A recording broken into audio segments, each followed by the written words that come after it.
Welcome to Better Than I Used to Be. I'm not sure what episode we're on now, but welcome, Tony.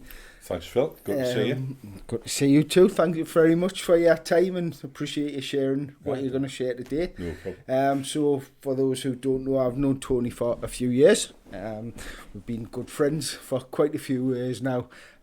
So, Tony, do you just want to share a bit of your background and sort of... Yeah, I'm a Wallsend lad. I was born and bred in Wallsend. Went to St Aidan's School in Wallsend. I was born on the 9th of June, which is obviously makes me a proper Geordie. 9th of June, went to Bladen Races. Absolutely. Actually, when I was 3, it was the centenary of the Bladen Races, and there was like massive celebrations all over the place. Of course, I thought it was for me. So when I was 4, it was like, I was thinking this is not half as good as it was when I was 3, you know. So as I say, went to school, had a really happy childhood. My mum and dad were fantastic, we had great holidays. Me and my little brother, they were fantastic. You know, I played football for the Wallsend Boys Club and still got friends. I'm still associated with the Wallsend Boys Club.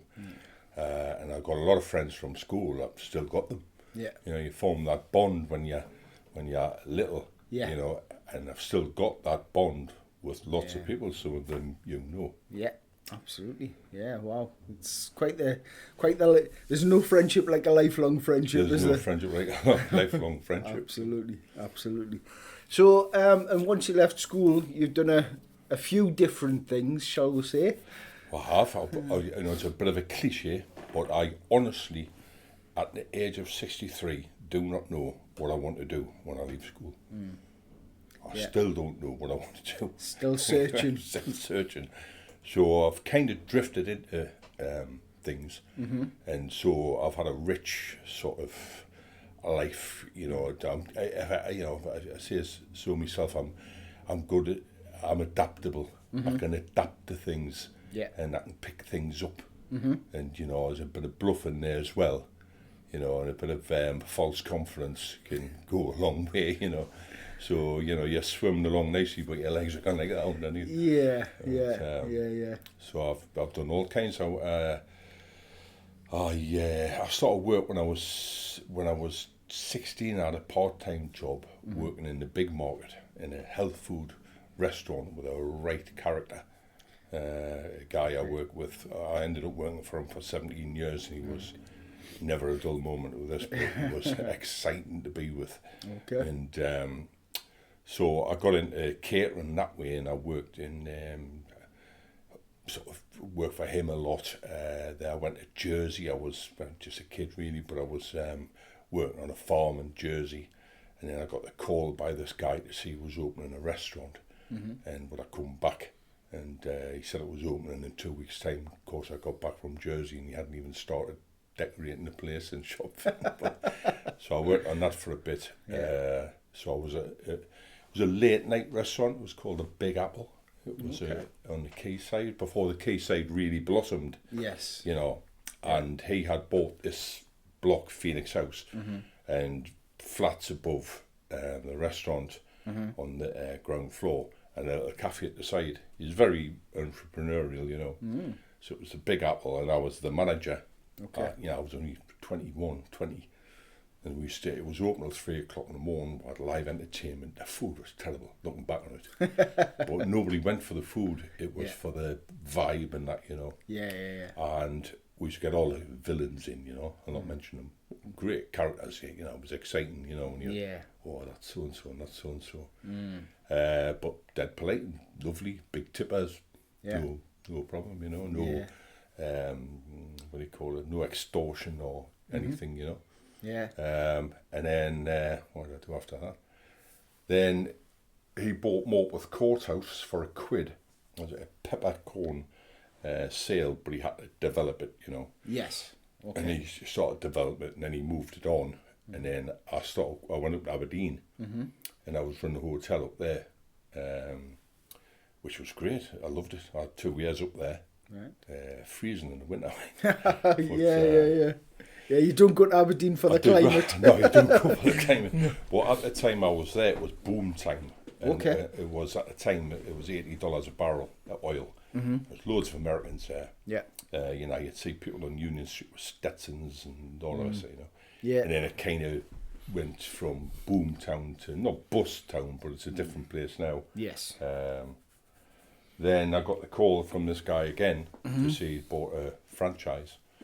Him and a mate of his bought a Wimpy franchise. He'd been looking to do something like that, you know, because he loved the old stack it high and sell it cheap mentality. Yeah. And I've still got that myself. You know, I'd rather sell 1,000 burgers at £2 rather than like 100 steaks at a tenner type of thing, you know. Yeah. So then I did all the training. It was a Wimpy franchise. And then you know, I was the manager. It was the busiest fast food outlet, apart from the Wimpy in London, was it? Piccadilly Circus was the biggest. And then there was Newcastle, and then I think it was Edinburgh, one on Princess Street. Yeah. You know, really turning over big bucks. Yeah, absolutely. Then Burger King came in, and they purchased Wimpy because they had tailor-made 400 sites just to convert from, you know, Wimpy counter service to Burger King counter service. So they immediately came in as a big rival to McDonald's. Yeah. And we did a thing called the badge change, which was great. I mean, the guy I worked for was great. The world headquarters of Burger King's in the Bay of Biscayne in the Florida Keys.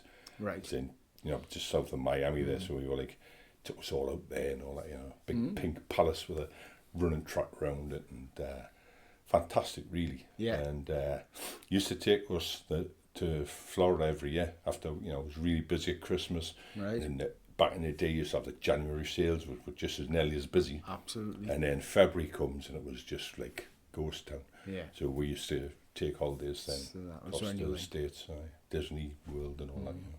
Very nice. Very nice. Tread well. Worked hard, but tread well. Definitely. Yeah, he was exciting guy, spontaneous. You know, it's like, he came in one day, he says, Tony, nip round to Callers and see some deal on, you know, with Virgin, where you can fly to the States for $100 and fly back for £100.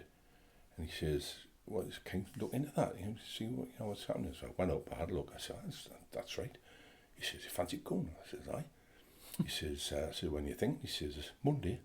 That's it. It's like Saturday afternoon then, you know. Okay. So that was the type of guy he was, you know. Yeah. Exciting, as you say. Definitely. Very much live in the moment type of thing. Oh, it was. Excellent. But obviously good businessman as well. Very good businessman. Yeah. He was kind of flawed in as much as he would over-egg things sometimes, you know, and he was that adventurous, like he just, you know, he was, when we had the Big Apple, the liquor license ended up getting taken away because that was got, you know, he had like his own laws. He's a law unto himself. Yeah. You know, and he was like a total non-conformist. And, right. You know, he was like, he had his own mind and he would just do it. Yeah. But, and then deal with consequences later, you know, and move on. And he was resilient in that way. Absolutely, you know? Yeah. Beg for forgiveness as opposed to ask for permission. Absolutely. Well, exactly. Yeah, absolutely. He's no longer with us, sadly.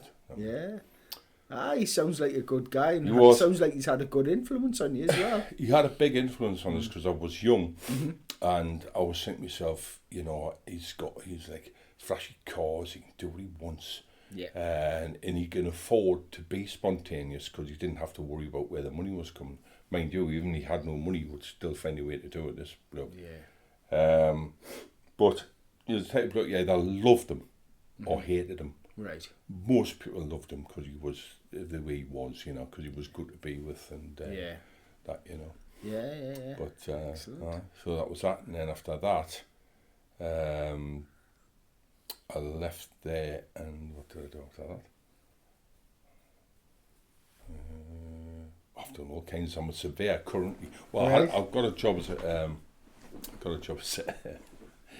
an IT consultant, which was like ridiculous. I don't know how to switch a computer on, never mind, you know. So that was one of the primary blags when you talk about it, blags, I'd be ringing Yeah. IT directors up and saying, yeah, it's Tony Carter from Unitech here. Yeah. Well, it was called Unitech Open Systems. Right. So like the first call I made, I was that nervous. I said, it's Tony, it's Tony Carter from Open Tech Uni Systems. It was like the wrong way around, you know, and they can Nah, the way around. well, that way, yeah. Can't even get the company name right. But I was good at breaking the door down and talking to people. Yes. And, you know, he said, the guy I work for said, don't worry about the technical side of it. Yeah. We've got the guys to do that. Just you talk, you know, like you talk to me. So that's why I employed you. Just talk to them the way you talk to me. How you doing and all the rest of it, you know. So I was good at that side of it. Yeah. So I was good at breaking the ice and getting the guys who knew what they were doing in. Yeah. So that worked, but that company went bust, sort of thing. But anyway, so what I do after, and then I got a job as a surveyor. So a friend of mine says, I think you'd be good at this. I said, oh well, so so for the last 20 years I've been a surveyor, working for companies that do specific things, you know, the waterproofing and wall stabilisation and timber treatments. Yeah. And, you know, working with councils, working with Miss and Mrs. Smith in the street, you know, being a castle one day, council house the next, you know. Yeah. So I quite enjoy that. Yeah. Bit of variation.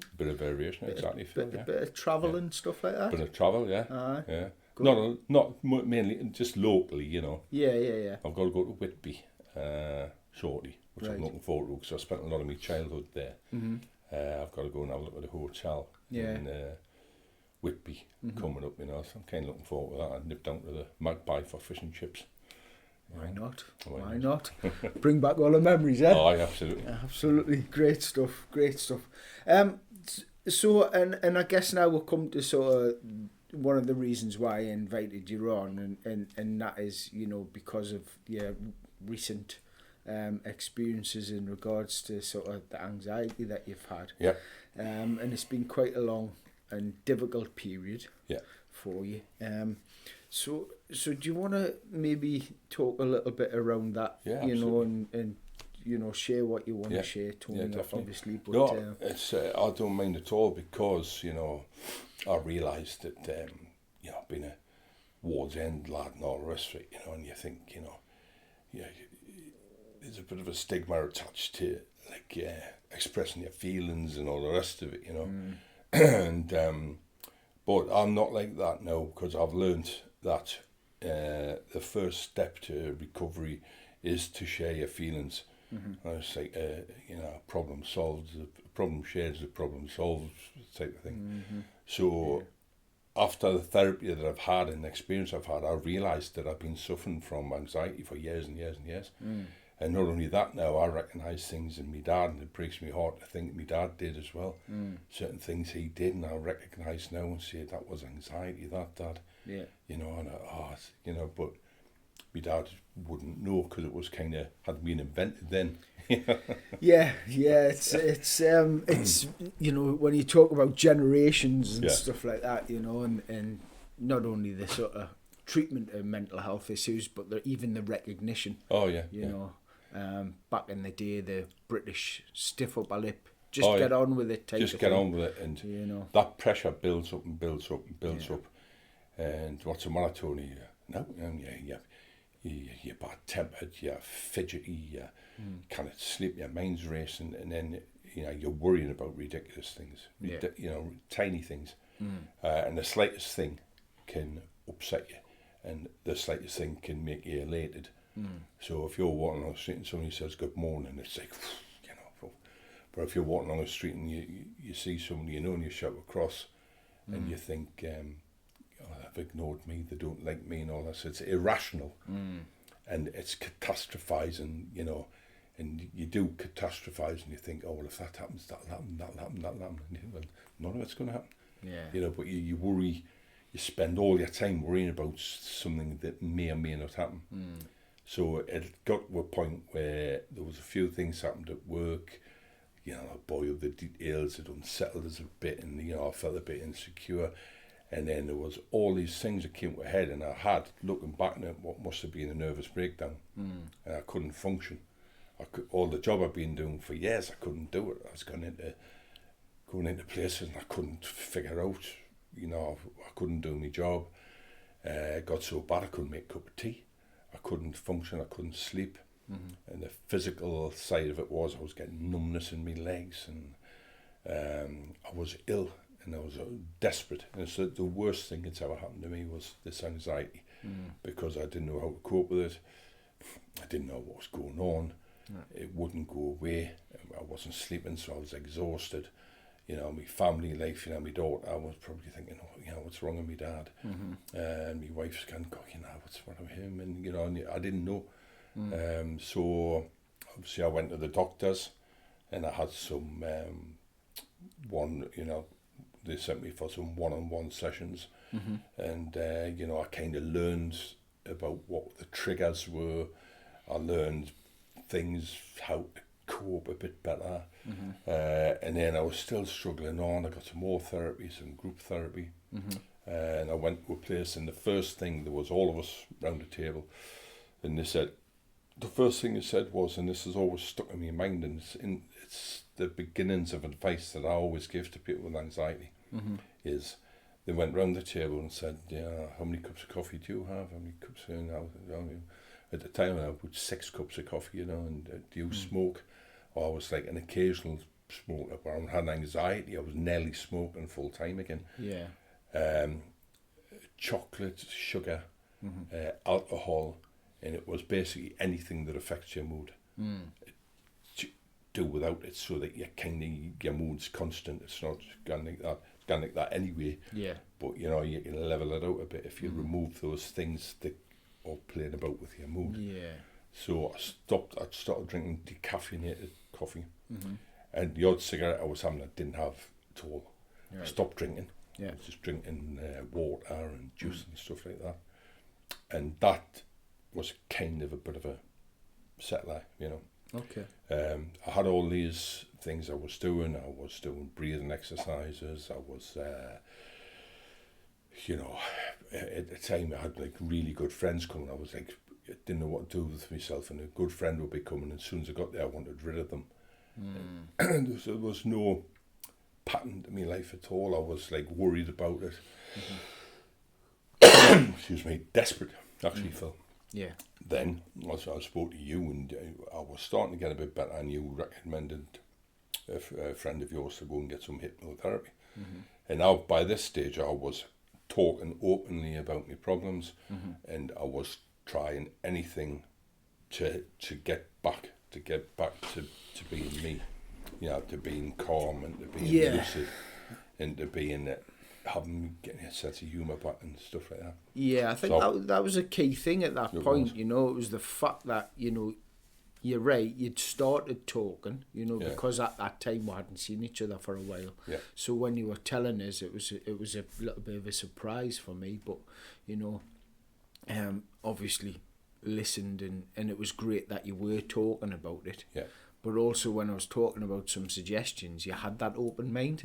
Definitely. And that's that's one of the keys, I think, to people's recovery, if they're going to approach anything with an open mind. Absolutely. So, it's good to share. It gets it off your chest. And especially talking to people like yourself, who've got an understanding of it, and also empathy with it. So when I went to see this person, I thought to myself, like I do with everything, is, I'll commit to it. So I was totally committed. So we did all kinds of things. She was very good. She was so patient, and she was friendly, and she had a lovely relaxing house and a great dog and all. And I used to love going. I would have gone even without the hypnotherapy and that. And she didn't just go straight into hypnotherapy. She talked. The first time I went, we just talked, and then I went, is that it? But I kind of felt better when I left, because I thought, she really gets it. So it was after a few times I went when we did the hypnotherapy, and God, she took me back and says, go back to a time when you were blissfully happy and innocent and unaware, and before the world had any got its claws in. Absolutely. And I always think of a time, and there was a picture of me, my brother, in the snow on Christmas morning in cowboy outfits. I'd be about 7, he'd be about 5.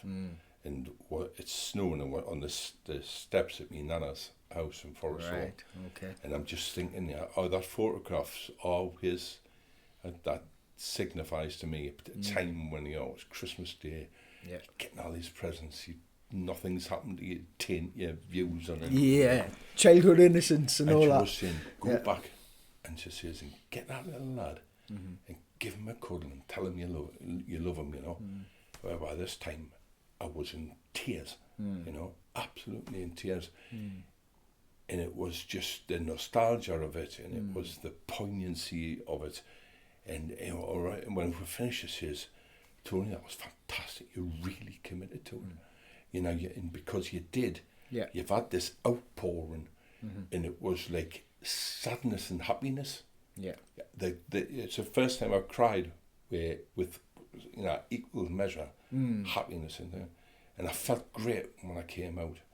And by this time, I think what I'm trying to say is the hypnotherapy was great because it was totally relaxation.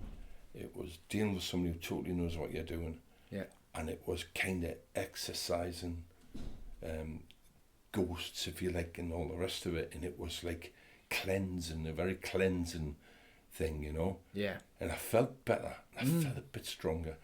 And then kind of that, was a big help in me getting back to where I am now. Yeah. Whereas still very wary of certain things that may not be a trigger. And I keep thinking to myself, I don't want to go back there. Yeah. And I'm a much calmer person now. And I'm probably a better person. And I think it's because of, of what I went through, which lasted a while.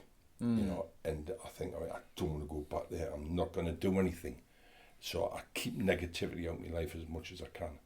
I try anything negative, I kind of don't listen to it. I went through a long period where I didn't watch the news because I'm thinking, now I can watch things about the war in Ukraine and all the rest of it, but anything that was going to upset me equilibrium, I kept away from until I was strong enough to deal with it again, Yeah, but I mean, I guess part of that therapeutic thing is increasing your self-awareness about the triggers, as you say. Absolutely, yeah. And also sort of reflecting on like self-care as well, and identifying those things. Absolutely.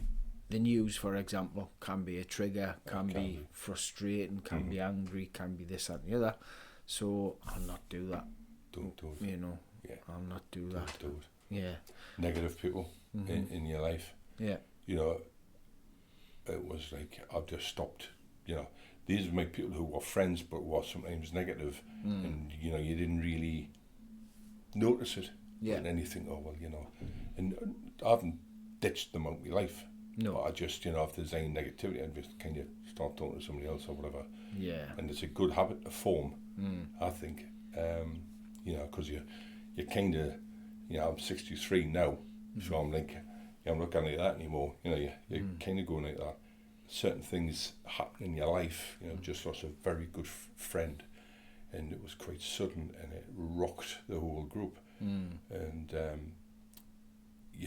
that's another thing. You think to yourself, well, I'm not going to be here forever, So what time I have got, I want to try and be happy. Yeah. And I want to be a bit more relaxed, and I don't want to be worrying. And I try not to worry now. It's very hard to do, but I'm much better at, if there's something to worry about.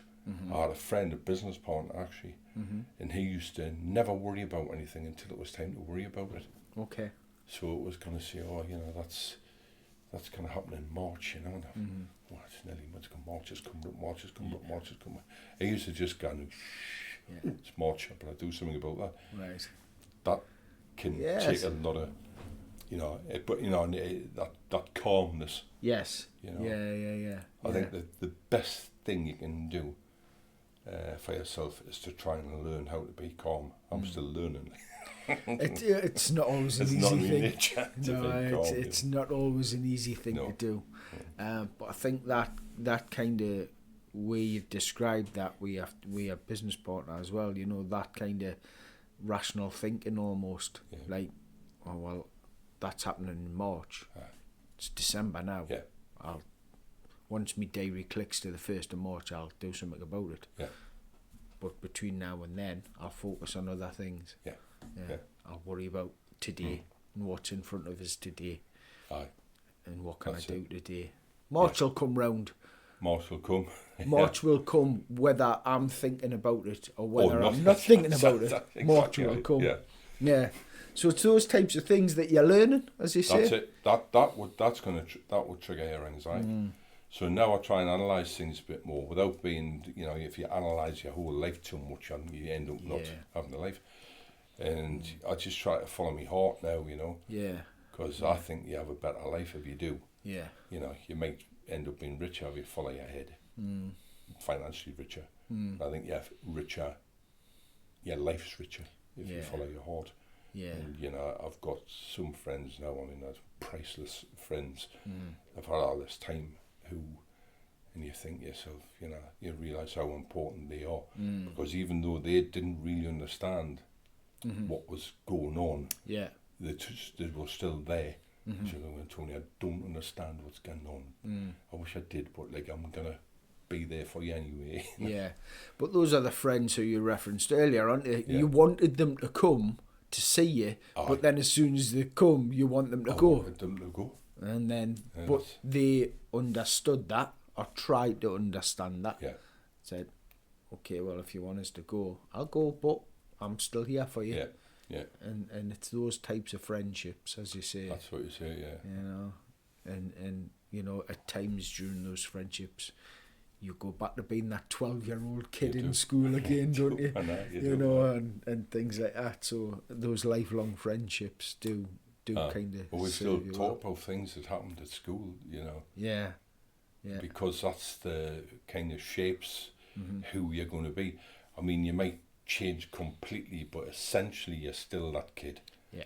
You know, and that kid Yeah. was the one who wasn't doing anything wrong. Yeah. He's the innocent one, you know, and if you can identify with him, which I think she was getting at, Yeah. to go back and tell that little lad that you love him and give him a cuddle. Yeah. He's a lovely little lad, him. And what you're saying is, you're still that little lad. Yeah. You know, give yourself a cuddle. What she's trying to say is, don't be hard on yourself. You know, this has happened, and we can get through it. So anybody who's suffering with anxiety, I would say for them to learn to love themselves and try to love themselves. Yeah. And try and reach out and try and talk about it. And, you know, it's very, very, very hard because your mind's acting so irrationally Yeah. that you know most of it's an illusion, Yeah. you know, but you still kind of snap out of it. That's the hard thing, and that's Yeah. takes the hard work. And you've just got to do everything that you're offered. Therapy, talk about it, reduce your caffeine, reduce your alcohol, stop smoking. Yeah. Exercise is the big thing. Yeah. Releases endorphins. It's so hard to do it because it's the last thing you want to do Yeah. when you're in the throes of the anxiety. The last thing you want to do is get on a treadmill. Yeah. But that was another thing I did, was exercising, walking, and that makes you feel better, and it gets your heart pumping, it makes you feel more alive, and it gives you somehow a bit of hope. Yeah, yeah. There's absolutely links with physical and mental health. I'm a big believer in that. As you say, you know, naturally the endorphins get released and all that sort of stuff, and it does give you that little lift. I mean, you know, it, as you say, nobody wants to get on a treadmill, really, you know. But, you know, something like that, or having a good long walk with a dog, or just, you know, if you don't have a dog, just go for a walk, something that gets you going and gets you out. Yeah. You know, and having that sort of approach can help, you know, can help you lift. Yeah. Because as you say, there's overthinking, you know, That's and you're what it is. thinking everything, Oh, yeah. the whole world, but the reality, rationally, it's this bit. Yeah. But overthinking, and you just create this sort of monster almost, don't you? You're overthinking, you know, you're almost inventing things that are going to happen that aren't going to happen. Yeah. and they're always negative things. Absolutely. You lose the ability to be positive. Yeah. So Yeah. anything that bad happens, you think, all right, that's doom and gloom. Yeah. Instead of something happening, and start thinking, well, hang on a minute, I can talk to him about that, and if I do that, now I do that, which you would normally do. Yeah. And you think, as an adult, with half a brain, you would think, I'll sort this out, and I'll take advice. But when you've got the anxiety, it's like, oh, that's going to happen. And it's like... And the downward spiral starts, and it's how bad it's going to be, and then this will happen, and it's always that, as you say, it's never like, oh, well, if I do that and that might happen. Yeah. And then and then it'll be sorted. I'll be fine. It's never that way, because the anxiety doesn't allow you almost to think that way. No. And that's that's when it's sort of, let's come back to that self, come back to that little lad in your instance, not jaded by the world, not negative. It's just let's get up today and let's have some fun, and enjoy things again. And finding a way to find that enjoyment, I guess, is part of that. But, following your heart, that's a really interesting sort of perspective, though, isn't it? I've just thought about, my daughter, she's fantastic. She's a bit like me in as much as she can adapt, she can turn her hand to things, and she's got that thing, which I'm pleased she's got. She's great work ethic. Yeah. And she's, I've said, well, look, and she's been toying with the idea. She met this lad before COVID, who was over to where we used to live with some from New Zealand. Okay. There was a big gang of them coming over, and we're shearing sheep and all of us, and it's like a bit of a tradition. They come over every year from New Zealand. There's this link to where I used to live. Okay. And they come over and they make big money. They make like 10 grand in 3 months or something, and they're just young'uns. Yeah. But then you share a sheep in like seconds. It's unbelievable. Yeah. So Emily got in with all them, had a great laugh, loved them, and she was kind of getting on famously with this lad. And it was like sort of romance kind of starting. But then he had to go back. Then COVID kicked in. Right. And obviously New Zealand had some of the strictest things, so he's over there, so they've kept in touch all this time, FaceTiming each other and all the rest of it. Yeah. But it's like, they don't know. So she's decided that some of his friends are over again, and we're saying, oh yeah, come over to New Zealand and that. And she's never heard a bad word about New Zealand, and neither have I. Right. I know people who've got relatives there, and everybody I talk to loves New Zealand. Yeah. So she's wants to go, so she's bitten the bullet, and she's going to go. Right. And it's all sorted, and she's going to New Zealand by herself, and she's like, she's going, and I've said, look, the way the world is at the minute, it's not like it used to be, where you would get a career, go to university, and then walk into a top job. And that doesn't happen now. And you've got university graduates, stacking shelves or whatever, because that's what's happening. Yeah. So follow your heart, go across there, and if anything happens, it happens. She might stay there, break my heart as she does in a way, but in another way, it'll be great if she's happy. That's all I want her to be. Finds her happiness. Find her happiness will give me happiness. Yes. Yeah. So anyway, it's the big adventure, and she's going, so I'll just back her all the way. Yeah, fantastic. And the world is, I guess, in many ways, it is smaller now. It's getting smaller. It's smaller and smaller, isn't it now? So, you could probably be in New Zealand in 2 days' time if you really wanted to be, and things like that. So, all of the technology we have, FaceTime and all the rest of it. Well, so it's much easier to stay connected. Oh, absolutely. Yeah. But that's a hell of an adventure. It is. And, good luck to her. She's looking forward to it, but she's got it all sorted. Yeah. She's got it all sorted. And the insurance, the thing, the flights, what she's going to do, and everything. Yeah. And she's just going to go for it. And if it works out, her thing is, if she goes out there, she might see this lad and say, oh, they might have a ball. They're going to go travelling around the North Island and the South Island. They're going to do this, that, and the other. And, and you know, if something clicks, it clicks, and if it doesn't, she's got a friend out there Yeah. who, you know, she'll always sort of have, and then she'll come back and get on with her life over here. Yeah. So she's kind of got a balanced view of it, you know. She's not building her hopes up too much, and that's why I said, well, follow your heart. Your heart will tell you what to do. You'll have a better life following your heart. You'll get into bother, all that, you know, and your heart will get bashed about a bit if you follow it. Yeah. But probably better than following your head. Yeah, well, that's it. And like you say, the way it kind of used to be would be the college, university, top job, work your 9 to 5 for 40 years and retire, and that's that, you know. And whether you are happy in the job or whether you did not happy in the job, you know, all them sorts of things. But now you've got so many people going to university, as you say, they end up stacking shelves or working in a McDonald's, and there's nothing wrong with any of those. You know, if you're happy doing it, that's great. But you also, you know, there's also people making millions of pounds sat in their bedroom working on a computer. You know, and doing things like podcasting and stuff like that. You know, so there's so many more opportunities out there. Take what you're interested in and run with it. Absolutely, I couldn't agree more, Phil. Yeah. So then you're back to you and being 63 and still not sure what you want to do. I'm gonna find out one these days. You might do. You might well stumble on it. I'm gonna get the Chronicle if there's again. I might be able to do that. God damn me! Is there still a job page in the Chronicle? Do you know what I'm Who frightened. wonders? I've been working 3 days a week. I thought, you know, take your foot off the pedal a bit. Yeah. But I got kind of bored, so I've gone to 4 days a week. Right. And because I'm thinking, you know, you hear stories about when people retire and they just kind of age quickly. Yes. You know, because you lose purpose and you're not getting exercise and your brain's not getting used so much, and then it's what do you do? And my dad retired, but he carried on working, and he had a great little job.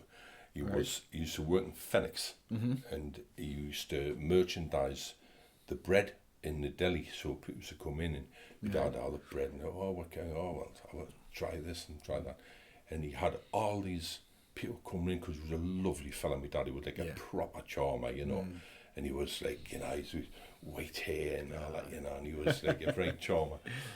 You know, he wasn't like perfect, you know, but he was a right charmer. And he had all these, I mean, hiya, John, hi. And he loved it because he loved people. Yeah. You go shopping with my dad, or you go anywhere with my dad, and say, I'd have my mum, I'd take my mum shopping, and my dad said, I'm just going to sit over here. And then you'd go shopping and come back, and you'd always be talking to somebody. You always engaged somebody. Yeah. Talking, you know, he talked to people dead easily. Yeah. You know, and he had that thing, and he was a salesman, and that's why I think he just had that open, honest sort of talking thing. But some people find that much easier. You know, some people will go into a room and just talk to somebody, and other people will go into a room and stand in a corner. You know, and hope that somebody will talk to them, or hope that nobody talks to them. That's you right. know, so there's all different people around. But you know, I think you've got elements of that from your dad, though. I you have, know, definitely. Yeah. That people side of things, and as you were saying, in regards to the IT job that you had, it wasn't necessarily about the IT. It was more, listen, you go and smooth things over with customers. That's right, You be what, you know, and you work with the people, and then, you know, them lads and lasses can come in and do the techie stuff. And that's, you know, that works well for me, you know. My dad would have been good at that sort of thing, you know. He used to work for a bakery, and he was like a manager, you know. And if there was any complaints or anything, he used to send me dad. And like, you know, he'd go and like he was the one to send. Because they'd be full of hell, you know. And my dad knocked on the door, and within a couple of minutes he'd have them all calm down, make them laugh, charm them a bit, cake for you and all that, you know. Sorry, you know, and he was just had a nice manner. Everybody loved him, you know. And thankfully, you know, you do inherit traits from your parents, don't you? Absolutely. And I've got some of my mum's good points. She had a load of good points as well. Yeah. And some of my dad's points, you know, good points. Yeah. Probably got our bad points as well. There's a balance, isn't there? There's There's always a balance. It's always a trade-off. Absolutely. But I guess it's that personable side and that open-mindedness that, on reflection, you never really lost when you were having that anxiety, because you were willing to try things. That's right. And you were willing, to talk to people, even though at times you weren't sure exactly what you were talking about. Yeah, I wasn't. I was desperate. But I realised somewhere in the back of my mind that if I'm never going to get to the bottom of this if I don't spill the beans. Yeah. If I don't tell everything. Yeah. So I was like open, so they're asking me questions. I didn't care how personal they were. I didn't care anything, because for them to build a picture up of me and to help me, they were going to need the more information they had, the better equipped they were going to be to help me. And I had that thing, I mean, and you get your confidence, but I'm not a confident person, and people don't. They just laugh when I say it, but I'm constantly, I hide my confidence by, I don't know, but I'm never confident, but I'm good at pretending I am. Yeah. It's a bit of a skill, but I think there's always elements of that in life, though, isn't it? I think a lot of people, they'll have a time, usually at home, where they can truly just chill and be themselves, but then they'll sort of almost wear a mask in work and try and be that person. Yeah. And stuff like that. I mean, people talk about, you've got to work, laugh for if the boss makes a joke and all that sort of thing. I know. And you're not being your authentic self, whereas in your own home, you'd like to think that you could be your own authentic self. That's right. Yeah. And things like that. So, I mean, for you to say you're not really a confident person. Now, I've known you for a long, long time, and if somebody had said to us randomly,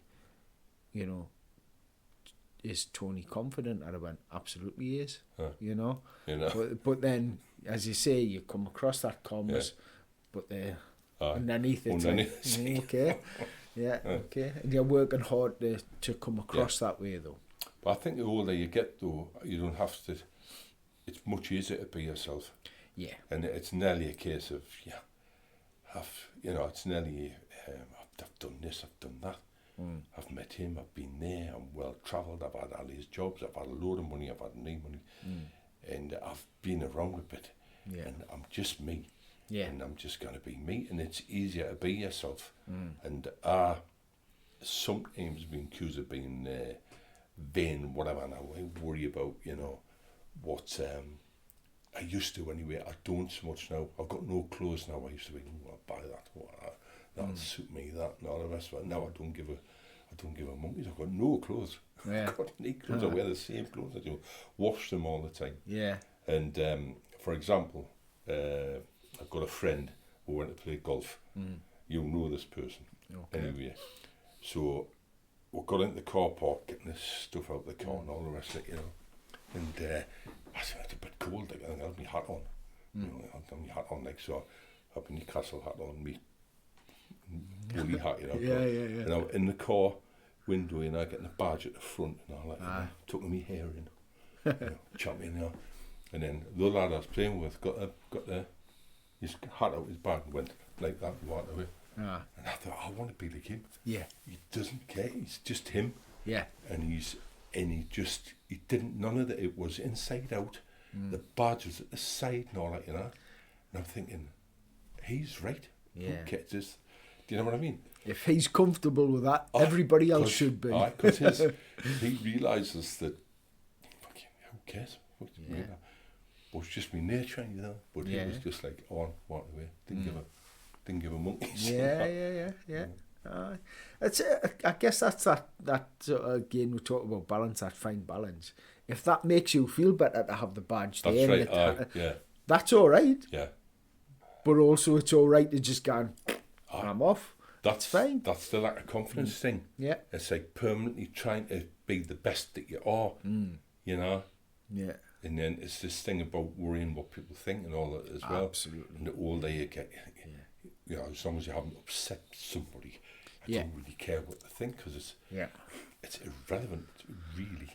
Yeah, You yeah, know. yeah. I think that's one of the things, isn't it? As long as you don't go around upsetting people deliberately, going out your way to upset people, can you not just be your authentic self around people and be comfortable with people? See, I could be like with you. I could do something out of order, and you would say, "Well, I've known him all these years. It's not him. He's out of order. He's only human." Whereas a total stranger would go, "He's he's an arsehole, isn't he?" So I think that's great with your friends, because your friends take you, they're just your foibles, and they've known you all these years, and there's kind of Tony's. Being Tony.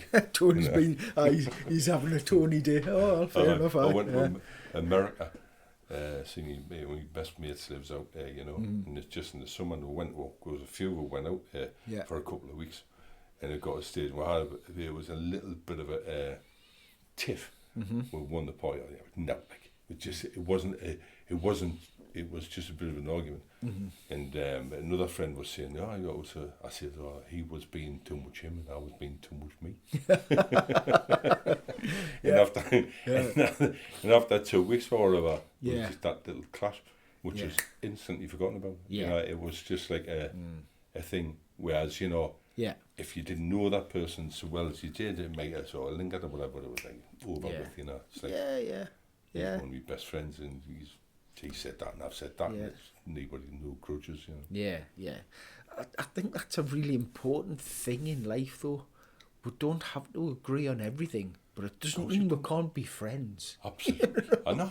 Yeah. It's, you know, and you can take that as far as you like, you know. I mean, you hear about families being split over politics, for example, or, you know, I didn't like this person because he supports Sunderland and I'm a Newcastle fan, and you think, you know, but you know, you look at those sometimes ridiculous reasons almost why people don't get along, and it's like, well, you know, but you don't always have to agree on everything. Yeah. You know, I think as long as you can be sort of reasonable and say, well, I think this, and these are my reasons why. And you think something totally different, but you've got your reasons why. Yeah. And if we think there's a bit of an area where I think, oh, well, have you thought about it from this perspective? Yeah. Oh, no, I haven't actually. Yeah. Let's have a chat about that. And it might then change your mind a little bit, or it might be like, well, that's an interesting point, but I still think this. That's fair enough. You know, we can't always agree on everything. You know? If all your friends would be boring, actually, if all your friends were just clones of yourself. Yeah. You know, I've got friends who are Sunderland supporters, and I love the rivalry. Yeah. You know, because obviously I've been going to match since I was 7 off and on. Yeah. And it's in your life, you know, and the lad I sit beside at the match, who you know, he is the same. And, you know, there's a lot of people in here, the tune are shite and make us, I'm holding me ticket in or else that weekend. Because it's nearly got nothing to do with the football. Yeah. It's the tradition, and it's the thing, and it's a part of your life, where on a Saturday you go to the match. Well, not so much on a Saturday now, it'll be Sundays and that. But you know, you go to the match and it's going to town. I love the town, always have. And you go to the town and you have a beer and you talk about the match and you whinge about the match, or you're elated about the match, or you this happened and that happened. But at the end of the day, you're seeing your friends, and you know, and you know, that's I love it. But I've got friends who are Sun supporters, and I love the rivalry. And I love the Mickey taking and the banter and all that. I hate the hatred things. Ridiculous. Absolutely. Absolutely ridiculous. You know. And but same with politics. I've got some friends who, I mean, I'm not a political animal or whatever. I'm probably left of centre or whatever. But you know, I've got friends who totally think certain politicians are great, and I just wouldn't give them the time of day. And I think to myself, well, you know, conversation is going to last about 2 seconds. I think he's great, so do I, at the end of that. Yeah. You know, well, what do you think? You've got to have debate, haven't you? Yeah, I think so, And I guess sort of in business, in work terms, for example, as well, you know, having that disagreement but then finding a way forward is probably a good thing, you know. And you know, when you were talking about some of the stuff that you've done in your career, you probably had some disagreements with people at work, and then or that's a stupid idea, but then when you've persisted with it, you know, it hasn't actually been a stupid idea, and it's brought things about. And it's that sort of that growth mindset almost as well, you know. So a lot of good can come out of some disagreements as well. Of course it can, because you can be thinking this is what I think about that situation. Yeah. And you talk to somebody that's got a different perspective on it. Absolutely. And they point out things, they say, oh, I never thought of that. You've got a point there. And and it might not change your view altogether, but it gives you a more balanced view, you know. Yeah. And that's interesting, and it's, you know. And I think, you know, that can go in a lot of aspects. I mean, sort of talking about it from the business perspective there, but also when I'm working with clients, therapeutic wise, sometimes it'll be like, well, have you thought about it from this perspective? And you can almost see a light going on, oh no, I haven't. Okay, well, let's talk about that for a bit, you know. And it's a 180 flip almost within 5 minutes. Definitely. And the light and the oh, right. And the body language changes and the tone they're using changes because it's like, it's okay, you know. Yeah. When you think about it from this perspective. All right. So sometimes that different approach is massive, you know, and all those types of things. As I say, that can go across many, many aspects of the world, I think. I'll tell you what it is, a positive thing is when you've been as ill as I was with anxiety. Yeah. People, you know, a lot of people just still don't get it. They, you know, you'll say to people, oh, yeah, I've been ill with anxiety, and I've been, often they'll say, oh, yeah, you know, my uncle used to have depression, like, and I say, well, I'm not depressed. Yeah. I'm not depressed, that's a separate thing. Yeah. You know, God knows how bad that is, but I'm not depressed. Yeah. It's anxiety, it's a different thing. Yeah. And people don't understand it, but the thing is, what made me happy now is, and you know, much more settled, is the fact that there is a light at the end of the tunnel if you can work towards it, hopefully anyway. Yeah. And you're a long time getting out of it, but if you battle on, it's worth the fight because don't think you're cured or keep an eye on it. Yeah. Keep an eye on it. Yeah. But I'm thinking, I'm happy now. I've got my friends. I've got a bit of freedom. You know, I've got a job. You know, I'm kind of comfortable and happy. I've got my brother, my friend, my daughter. You know, I've got my partner. I've got everything in my life. Yeah. Kind of okay. Yeah. But you know, the wheels kind of come off because it does in life. But if you know, it's worth getting there, and you know, as bad as you are, and as how much hope is lost, and how and all the rest of it, it's great when you come out the other side. Yeah. And when you settle, and you get easier to cope with things. You know, my mum died. I coped with it much better than I would have if I'd been anxious. My dad died.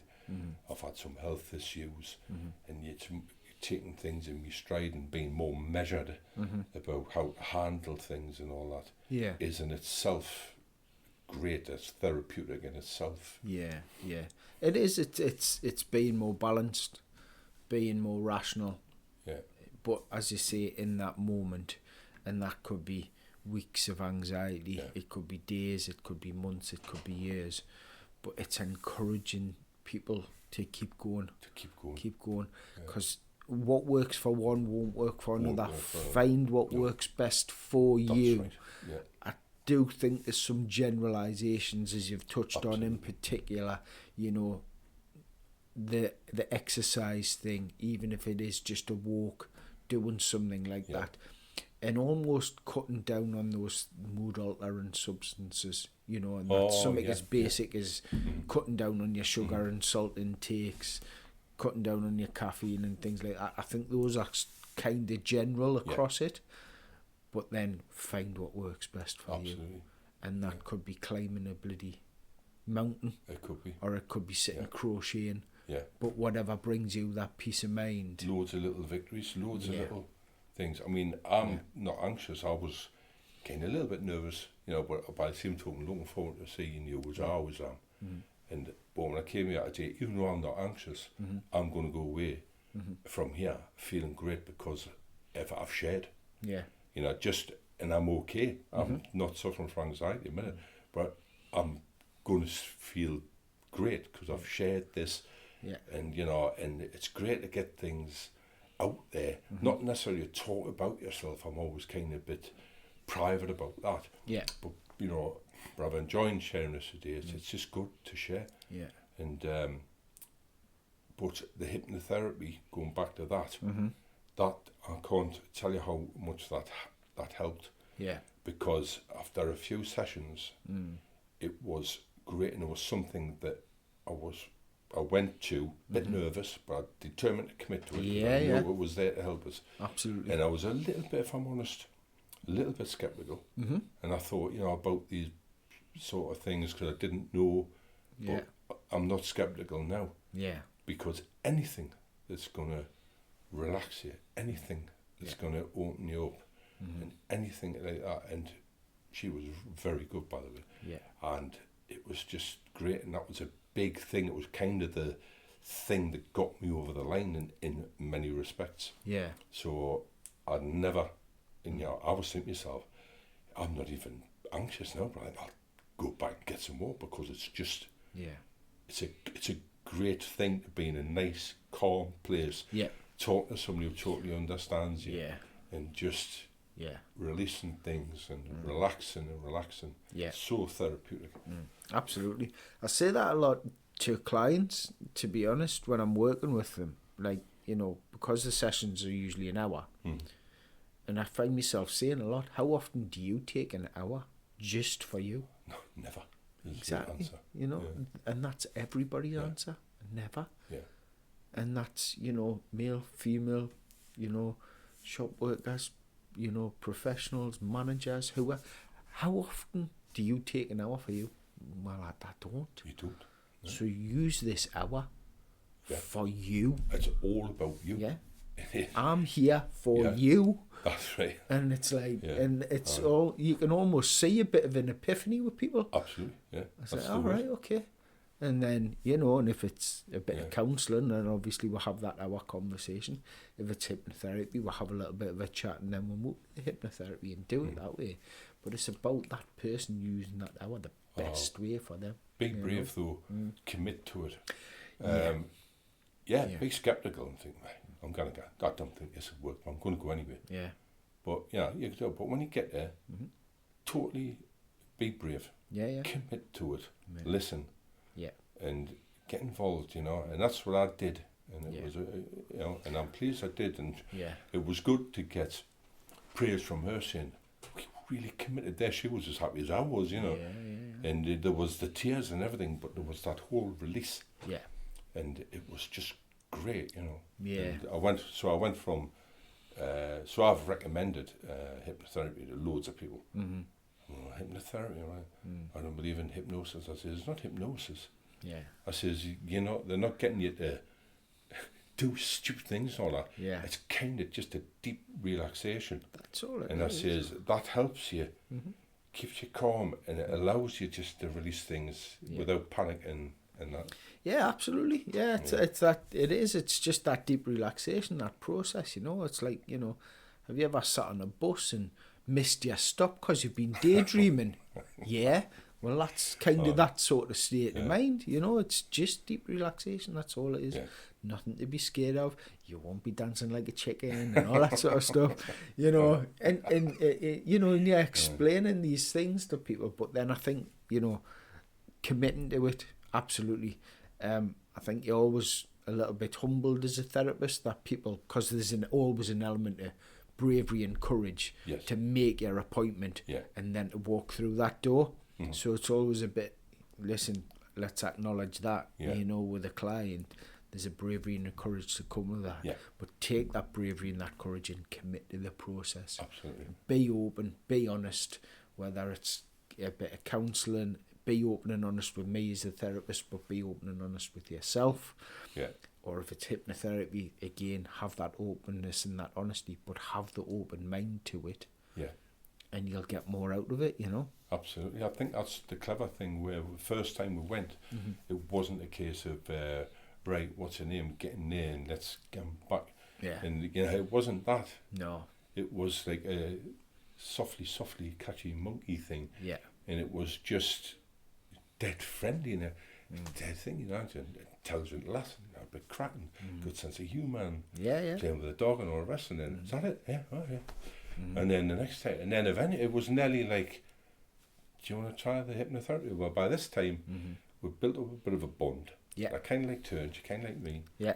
And we were getting uncanny. And I thought to myself, and there was that, I'd built that trust. Yeah, absolutely. And, you know, and she's a professional, and I had the covenants that you had recommended us, so I kind of knew that, you know, I wasn't going to be, I knew she was going to be good then. Yeah.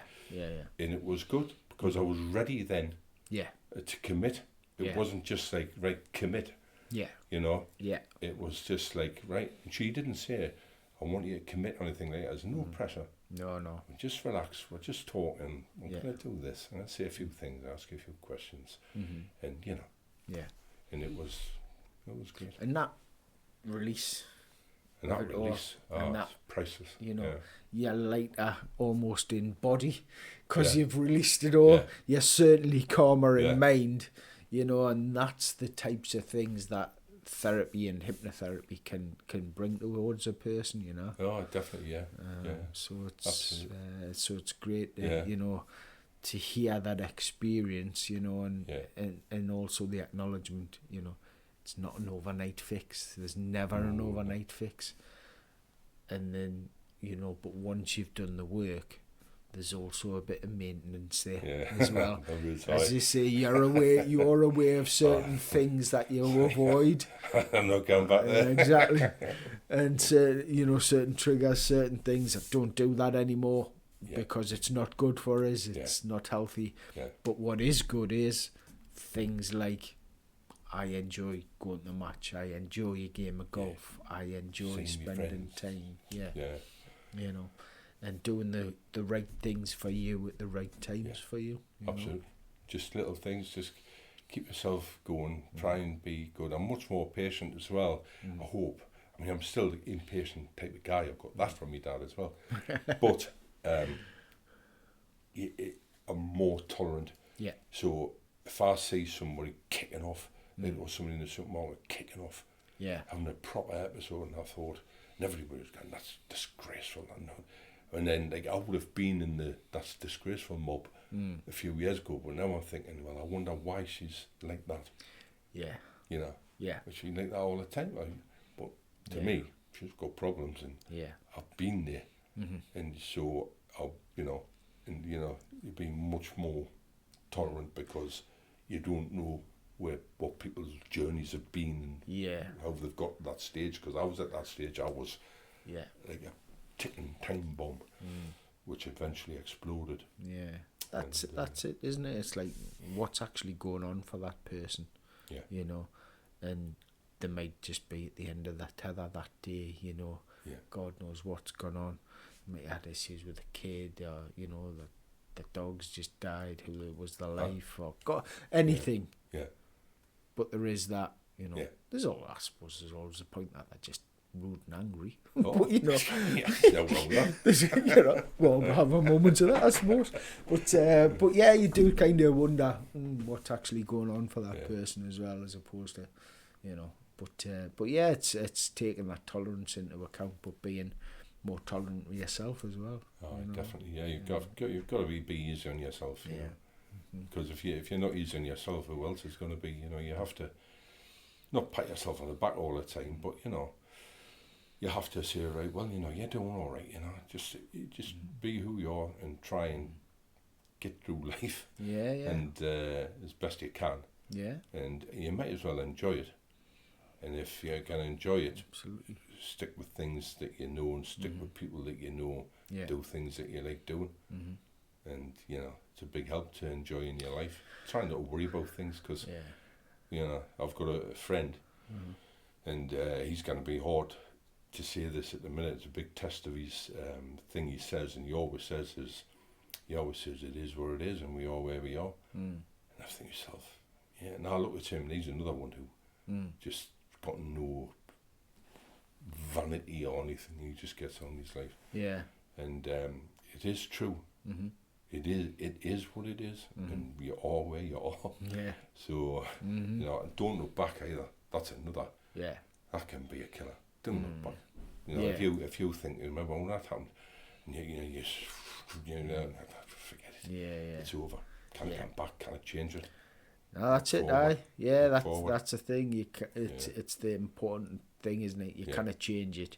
Yeah. You know, you kind of change what you had for your breakfast this morning, No. let alone something that you said to somebody 15 years ago. Yeah. You know, you can't change that. It's just when you do reflect, make sure you learn some lessons and then move forward. Yeah. You know, and that's the thing, isn't it? That's Instead it. of going over and over and over. Oh and no, over. because that can drive you mad. That's not good, like. Overthinking's a killer. Yeah, absolutely. So, thank you again, Tony. Absolutely. Thank you, Phil. Sorry, I was a bit nervous. I was rambling a bit there. Not at all. It was really, really interesting. You shared some things I didn't know. You know, and I'm sure people listening will resonate, and it'll ring bells with lots and lots of people. I hope it does. You know. Yeah. I hope it does because, you know, getting back to anxiety, it's an awful thing. It's a debilitating thing. Yeah. It's much worse than any physical illness I've had. Yeah. And so, just all my advice is just take everything you can, listen to everything, take every bit of advice, no matter how far-fetched or daft you think it is. It doesn't matter. It's going to help you share. Yeah. Great stuff. Yeah. Well, thanks very again, much. Tony. No, great much to see you. appreciated. Thank you very much. Good to see you. Okay, take care, everybody. Bye. Bye.